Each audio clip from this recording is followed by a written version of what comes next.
one to ten. Oh Lord, you have searched me and known me. You know my sitting down and rising up. You understand my thought after all.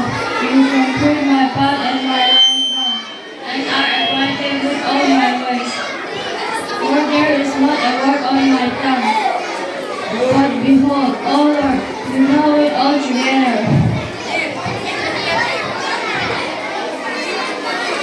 You hedge me behind and before, and are acquainted with you lay your hands upon me. Where could I go from your spirit, or where could I flee from your presence? You